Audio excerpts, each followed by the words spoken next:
iyo avuga ibinyoma atangira guhonga nk'intuze nk'ibijumba birimo nk'imboga ziri guhira mu isafuriya.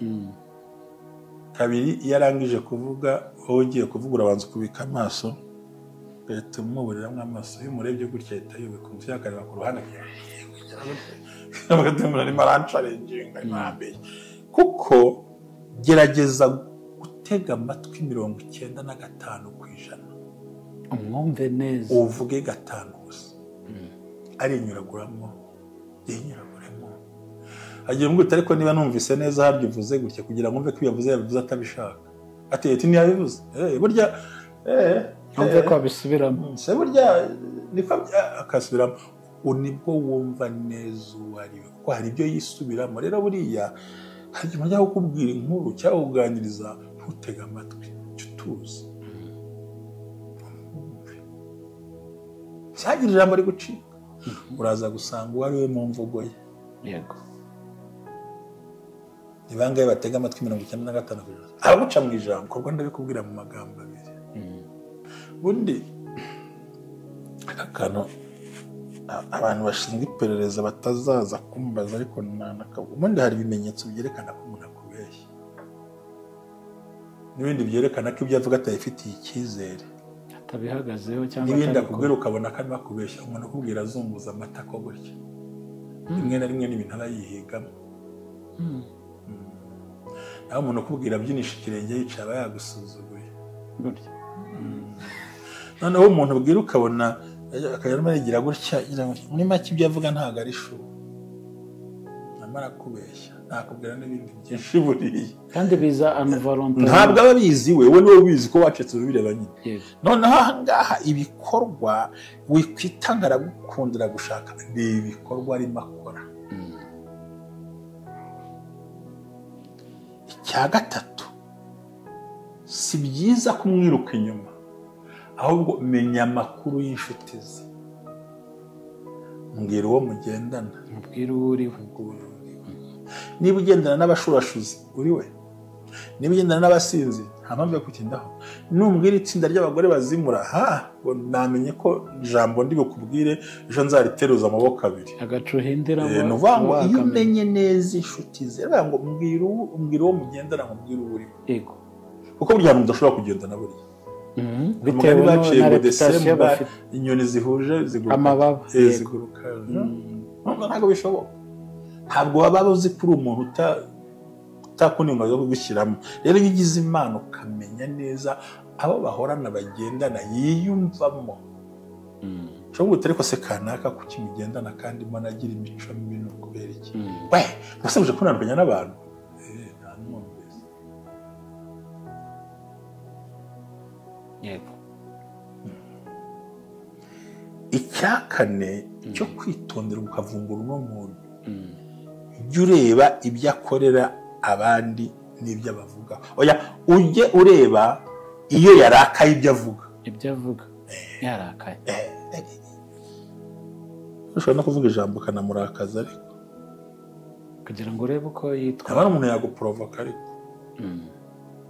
nk'ubu nkaba nakwibira ariko nk'ubu nivugira ijambo ariko jeri ni ku kimusi hano uyu munsi ariko ntubagiye kwambara neza nka mbere byakubabaza reka ariko nkawe ubwo wambaye ariko nkawe ubwo wambaye gutuje hano ahangaha icyo ni umwenda wo kuzana hano mu biro byanyu babyumva byambabaza ni imvugo zingahe ebyiri zitandukanye kandi ya mbere burya nakubye nakunenze nakugaye wowe ukabise ko ntabwo uzi icyo nashatse kuvuga nkawe Jennifer Joseph ndebera ko ukuntu abaje yambaye akangaba no gusuzugura akazi kanyura ukuntu wambaye gutyo avuga hari uje kwivugira ariko noneho mana ubwo ni wababara ubwo ndaguprovotse ashobora ariko charger noneho umunsi banza wananiwe pe byagenze gute ko ni hatari urumva wabara none se sinkubwiye kutambaye neza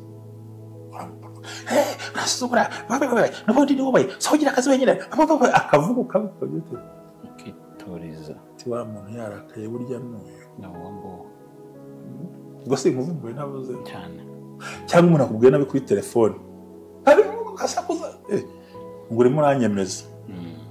Icya gatanu cyo ngiye kuvuga mbere reba ibyo akorera abandi umenye ko nawe ibyo azagukorera ngo namubeshyaga ariko ngo ntabwo nagira ngo mubeshye mwikize nawe ubutaha azakwikiza none se Angel ko nuzuri kundeba gutya we niwumva wicaranye n'umuntu ati reka umuginga mbagira ngo mwikize nawe ejo azakwikiza.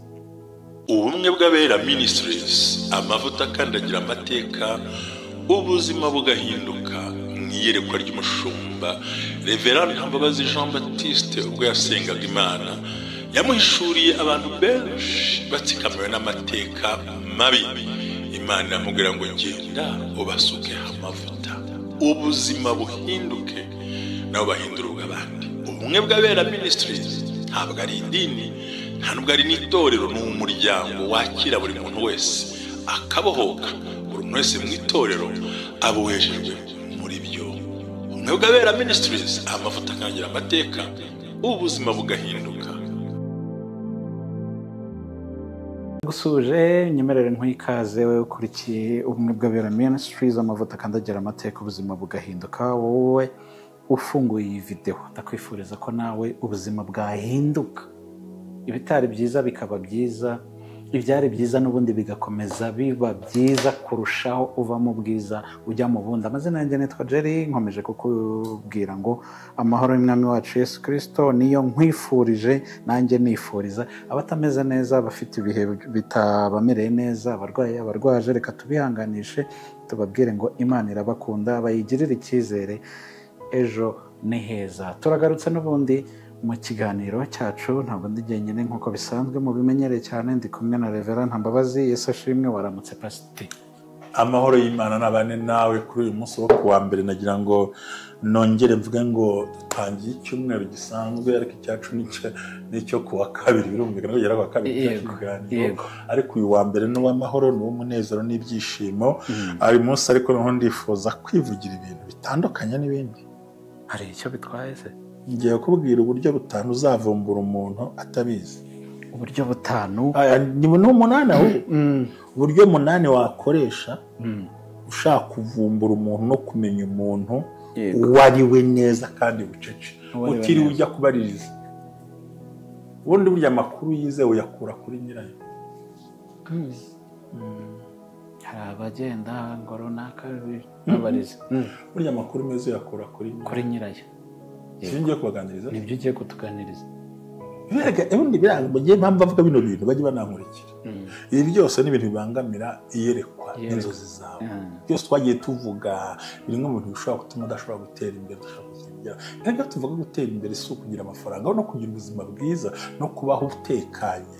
Ushobora kuba mu gihugu gitekanye kirimo ufite umutekano muzima, ariko ukabaho nta mutekano ugira mu bitewe n'abantu wizengurutse, nabo wishamagariye, n'abizanye, n'abitoye, n'abivumbuye, rero ugasanga wigize nk'ikibuga hari no mu isoko, n'abamwe abarwaye, abazima, abahaha, abazerera, biba, abacuruza, barangura, abasheretsi, rero ugasanga umutima wabaye gutyo. Harimo kurangura, abacuruza, abasheretsi, bahita bantuza batenezi n'ibyo bavamo byinshi cyane, bahita bafutuzi, nuko utabizi ko gihe navuze buriya mu byumba babyumvise. Hari aho bita bakibara abantu bita ngo nabasheretsi bago, rero ukabona mu mutima wawe nta mutekano, ntabwo ufite n'abakomisiyoneri usanga mu mutwe aravuga ikintu, rero ukabona igihugu gifite umutekano ariko we nta mutekano ufite, kuko Satani yakugabyeho ibitero kandi nta kuntu ushobora kurangiza nuko guhagarika umutima. Abantu barwaye amapuresha n'amadiyabete akenshi biva muri ibyo bintu. So rero tuganire ni gute amayeri, ngiye kubabwira amayeri. Yaravuze ngo ubwoko bwanjye buzize kutagira ubwenge. Byavuze ko mutari abahanuzi, ubwenge bwonyine. So uvuga ngo n'uyu munsi nakumenya ni amayeri arindwi. Iyeri rya mbere ryo kuvumbura umuntu neza ukamukuraho amakuru nyirizina, tiribo baririza, nta mpamvu yo kubaza. Tega amatwi kuruta kuvuga. Tega amatwi kuruta kuvuga. Uzabe umuntu wese avuga mukorera ibintu bitatu. Cya mbere ndamutumbera, kuko iyo avuga ibinyoma atangira guhonga nk'intuze, nk'ibijumba birimo, nk'imboga ziri guhira mu isafuriya. Kabiri, iyo arangije kuvuga, wowe ugiye kuvuga urabanza kubika amaso, ugahita umuburiramo amaso. Iyo umurebye gutya ahita yubika umutwe yakareba ku ruhande, kuko gerageza gutega amatwi 95%, umwumve neza, uvuge 5 gusa. Ari inyuraguramo,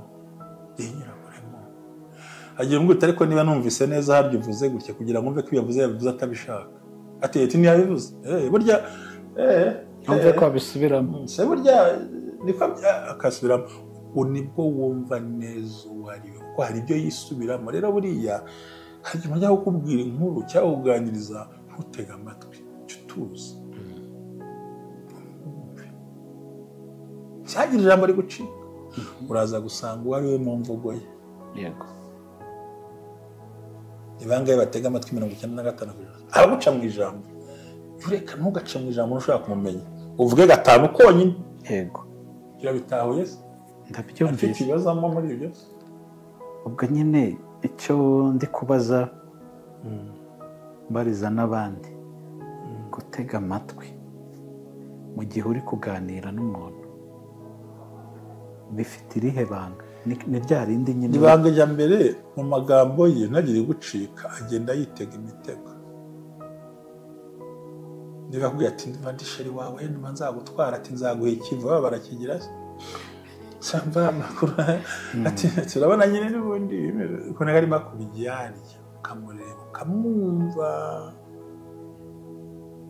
pana kumuca mu ijambo ibanga ririmo ni uko umutego uba uri mu kanwa ke wobwe burya umutego wa mbere ntuba ku maguru uba mu rurimi rw'umuntu yego washaka kunotinga akantu hamwe uterya niba numvise abimbwiye gutya kandi akaje akavuga umuntu hasi ariko ateye akavuga agira ko numva birenze se ati n'ibindi utazi umuntu ni avuga uno muntu ni umwicanyi n'ibandi n'iki ibanga ryo guceceka ugatega amatwi ni ugutahura imivugire ye mu magambo ye ubona uwo muntu uwo ari we ni umunyamazimwe ni umunyamagambo yateranya yabeshye yateranya pe yanabeshye icya kabiri kugira ngo uvumbure umuntu atavuze wikwita ku magambo ye reba ibikorwa bya bindi byose yahurutuye ariko ibikorwa ndabikubwira mu magambo abiri ubundi akantu abantu bashinzwe iperereza batazaza kumbaza ariko nakavuga ubundi hari ibimenyetso byerekana ko umuntu akubeshya n'ibindi byerekana ko ibyo avuga atayifitiye icyizere atabihagazeho cyangwa n'ibindi akubwira ukabona ko arimo akubeshya umuntu akubwira azunguza amata ko gutya rimwe na rimwe n'ibintu aba yihigamo naho umuntu ukubwira abyinisha ikirenge yicaye aba yagusuzuguye noneho umuntu ubwira ukabona akayarimo arigira gutya muri make ibyo avuga ntabwo ari shu amara kubeshya nakubwira n'ibindi byinshi buriya kandi biza unvoluntarily ntabwo aba abizi we niwe ubizi ko wacetse ubireba nyine noneho aha ngaha ibikorwa wikwita ngo aragukundira gushaka ni ibikorwa arimo akora icya gatatu si byiza kumwiruka inyuma ahubwo menya amakuru y'inshuti ze mbwira uwo mugendana mubwira uwo uri we niba ugendana n'abashurashuzi uri we niba ugendana n'abasinzi nta mpamvu yo kutindaho numbwira itsinda ry'abagore bazimura ngo namenye ko ijambo ndi bukubwire ejo nzariteruza amaboko abiri agacu uhindiramo ni ukuvuga ngo iyo umenye neza inshuti ze ngo mbwira uwo mugendana mubwira uwo uri we yego kuko burya hantu udashobora kugendana burya bitewe na reputasiyo bafite inyoni zihuje amababa ziguruka ntabwo bishoboka ntabwo waba uzi ko uri umuntu utakuningwa yo kugushyiramo rero iyo ugize impano ukamenya neza abo bahorana bagendana yiyumvamo ushobora gutera ko se kanaka kuki mugendana kandi mbona agira imico mibi ni ukubera iki we musabije kunandukanya n'abantu nta mwumvise yego icya kane cyo kwitondera ukavumbura uno muntu ujye ureba ibyo akorera abandi n'ibyo abavuga oya ujye ureba iyo yarakaye ibyo avuga yarakaye ushobora no kuvuga ijambo ukanamurakaza ariko kugira ngo urebe uko yitwa abana umuntu yaguporovoka ariko nk'ubu nkaba nakwibira ariko nk'ubu nivugira ijambo ariko Jerry ni ku kimusi hano uyu munsi ariko ntibagiye kwambara neza nka mbere byakubabaza ntikareka ariko nkawe ubwo wambaye ino mvuze ariko nkawe ubwo wambaye gutuje hano ahangaha icyo ni mwenda wo kuzana hano mu biro byanyu babyumva byambabaza ni imvugo zingahe ebyiri zitandukanye kandi ya mbere burya nakubye nakunenze nakugaye wowe kabisa ko ntabwo uzi icyo nashatse kuvuga nkawe Jerry Joseph ndebera ko ukuntu abaje yambaye akangaba no gusuzugura akazi kanyura ukuntu wambaye nkavuga ariko ushaka kwivugira ariko noneho mana ubwo ntiwababara ubwo ndaguporovotse aho ushobora ariko ca Jerry noneho uyu munsi banza wananiwe pe byagenze gute ko ni hatari urumva wabara none se sinkubwiye kutambaye neza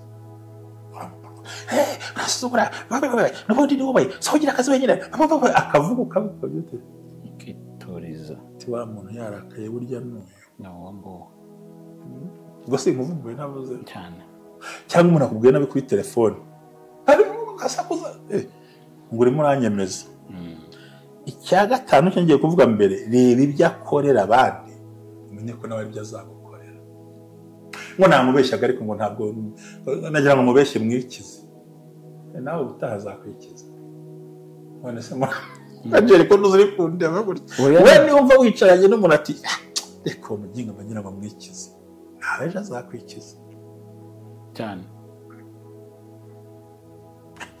ngo Sheri ngo no mudamu wanjye untesha umutwe ngo antesha umutwe ubwo nawe ngo wabonye Sheri ibyo yakoreye uwambe n'igiye ukorera nawe uba ugomba gufata isomo wese imuvumbuye navuze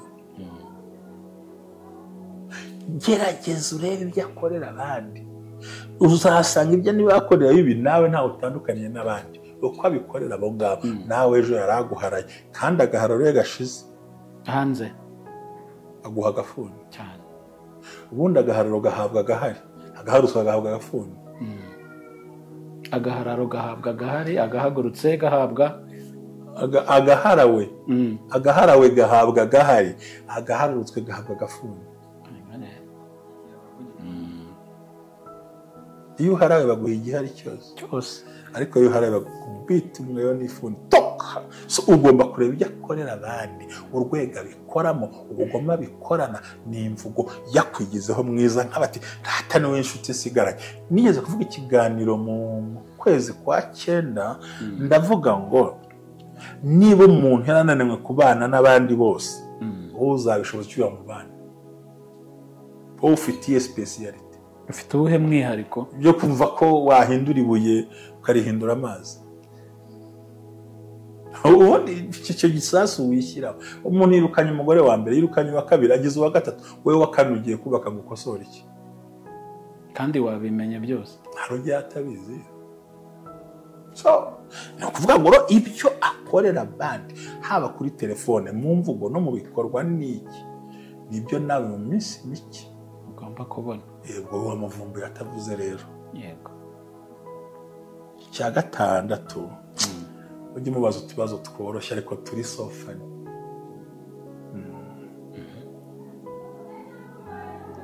nk'urugero yego ariko nka buriya iyo umuntu akubwiye nawe ubyitwaramo gute ko mbona uri umuntu utuje kandi nzi ko uri umunyamahane ngo genda mukatembera ntabwo ndi bafure agahita avuga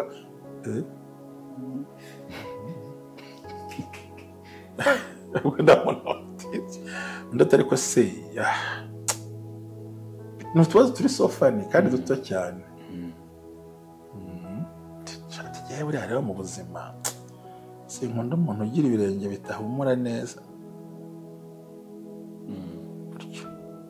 wumva ndavuga ibi rwose no muntu hasi bariya ko mbona muri iyi minsi ukuntu mbona uri umwana mwiza kandi muri iyi minsi ngo zigoranye ubyitwaramo iki ugera namucecekesheje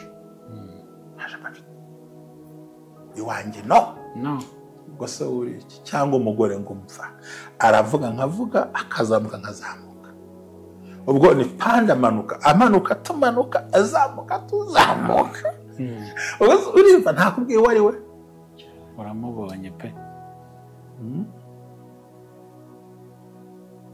wituriza ko buriya ko mbona bakwambura buriya wowe utekereza ko bitekerezaho icyumva ye barya bankorera ibyo nanjye mbakorera ngo riracyavuyemo ntabwo bikunda nakwaka 10,000 nakwaka 100 by'ideni uzamuha 10 uti nta deni ngo ufite nta deni ufitiye genda uhereho urwaza hararakara ariko wabikemuye bitakaza umuntu utubazo turi so funny ukabatera kuburiya ibyo tuntu tumuka mwumva ushobora no kuvumbura ko uwo muntu adakunda igihugu kandi akibamo yego iyo hari akantu wamubaza ati bibaho rwose akantu gato cyane cyangwa utari kubura nka jero umureba gutera ahita akubwira ariko buragiye hariya tunicara ukumva ikiganiro yakibihije ati reka ntabwo muzi n'ingona akavuga nk'ipasi itukura agatogota ubwo ukaba urimo uragira gute uko ari mavuguyo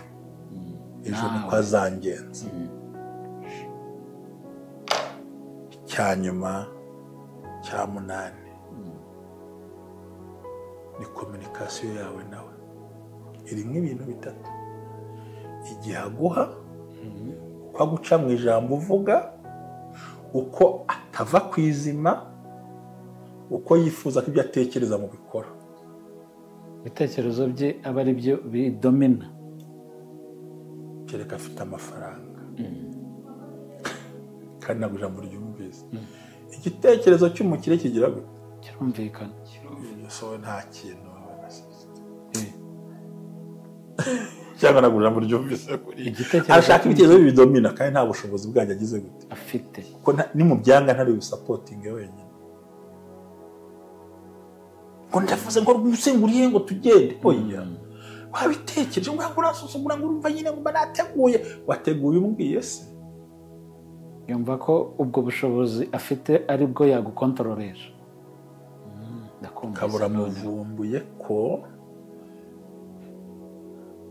ikindi cyanyuma muri yo communication y'inguzanyo anarikaje akantu kanyuma uri kuna guca mu ijambo akunyuramo ayanga ko wumva ibitekerezo mbega ku buryo ayanga ko yumva ibitekerezo kuko ahora kugira n'umunyamafuti ari cheap udashoboye cyangwa hari ibintu uvuga ngo uraceceka n'uvuga ngo ntushyuha ngo dusare ukwibaza ndasara gute hanyuma iyo muntu muri iyo communication ikindi uza kureba ni igihe umwangiye ikintu yakwifuzagaho kandi ku bushake ndumva ariko bidakunda reka tuzabishyire nk'ejo urumva nyine ibintu byawe ngo ugiye kuzana ikintu we yagukorera ikosa akumva biri toto yego biroroshye wowe wakora akantu gato utari kuko wanyiciye gahunda ngo ntukaremereze ibintu ariko ku muntu nkawe uremereza ibintu ngo wabigize binini ngo bigari ngo uwo muntu ntabwo ari umuntu wo kubana nawe mu gihe kizaza yego muha ikarita yayindi wayabanza y'umuhondo kwihanangiriza itukura kumwihanangiriza ni ukumuha umwanya uhwanye n'ibitekerezo bye cyane kabiri kumuha ikarita itukura ukuntu iyo umuntu ikarita itukura ni uko ibintu byose bye bibi ubyanga kandi utavuze uyu muntu ugomba kumuvumbura kandi abantu umaze kubavumbura ntabwo bikubuza inzozi zawe bano bantu bashaka kurya utwabo batubitse barya imbuto yawe bayibitse kugira ngo mwihinga uzabura imbuto ni babi kandi ijambo mvuze ni muri iyo mbese ni babi cyane ni ukuvuga ngo muri we aba akeneye gukuraho ibyawe noneho akazakoresha ibyo wamaze kujya dawuni kandi nujya dawuni ntacyo bazagukorera cyane ahubwo baba bati dore ikindi cya nyuma mukwiye kumenya uzavumbura iyo ndyarya iba yifuza kuba nk'uko ameze ube nk'uko ameze urye nk'uko arya unywe nk'uko anywa agende nk'uko agenda aguhuze n'izo nshuti zitagenda yifuze kuvuga nka we yifuze ko umuvuga kenshi ntabwo ari ibyo umutere indabo akwiriye amabuye umuvuge neza akwiriye kuvugwa nabi umushime akwiriye gukubitwa umuririmbe akwiriye kuvumwa kubera ibyo akora umushyigikire mu mafuti ye bityo nawe uzitwa umunya mafuti nawe ntawe uzirika ihene ye kumbi. ahanini ntibatwita abo turi bo kubera imico dufite rimwe na rimwe, akenshi batwita abandi bantu bijyanye nabo tubana imico yabo. So Imana ibaha umugisha, yari inama. Nubikora gusa kimwe muri ibyo uzavumbura umuntu, ntuzagwa mu mutego, ntuzagwa mu mwobo, ahubwo Imana izakurengera. Mbifurije gutangira icyumweru neza, nibite nyaboneka jya unotinga tuno tuntu. Inzozi zawe zizaba impamo zisohore kuko wize ubwenge. Kuko iyi ndyarya yakumaraho ibintu, iyi ndyarya yaguteranya n'abantu, uyu mugome yagusiga ahangahe, uyu muntu akwinjiramo nk'inshuti agasiga ashenya ahantu hawe hose. Nyamara wize bino bintu winjiza buhoro buhoro. Umwanzuro wa bino bintu wize ijambo oya muri wowe, kandi burya oya ni ijambo ritagatifu. oya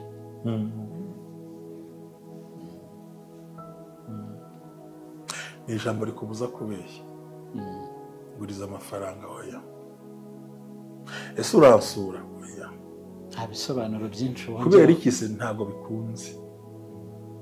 None se wantije uwo mwenda oya, singwe ntabwo njya ntirikanya simbikunda wa ni oya. Se kubera iki ko nyine ni oya se tu, sibyo turajyana mu birori oya. None ko bifite akabazo k'iki n'icyo urakinkorera yego. None se niba utambaza impamvu ya yego kuki umbaza impamvu ya oya? Nyine gira uryumva uko ndi gusobanura. Niba utambaza impamvu ya yego kuki umbaza ya oya no kubera iki? Uza ngo nguriza amafaranga ni yego, wambaza ngo kuki yamaye. Ariko ngo oya ngo kubera iki se? Nyine kubera ko ari oya. Nakimana yakubitishije umugabo witwa Mose, ndabikunda. Hambwa atari ko wowe uvuga abantu batakureba. Ubundi ikimenyetso cyo ko nzabajyana mu gihugu cy'isezerano ni iki? Yesu wati Imana yamushubije. Yambwiye ngo ikimenyetso nuko nzabagezayo. Yari kubabwira ngo muzace hamuhore. No, kandi ndashaka kubwira hagati uko hameze. Yambwiye ngo ikimenyetso nuko nzabagezayo. Ikimenyetso cyo nzakora ubukwe ni ikintu ko nzabukora. Kucyumbaza kuri we kandi yego ntacyo wavuze. Urumva ko masho ikimenyetso ngo waye nuko nzabagezayo. Hari ikindi. Nta n'ikindi. Urakoze Imana ibaho umugisha ngo umwe neza.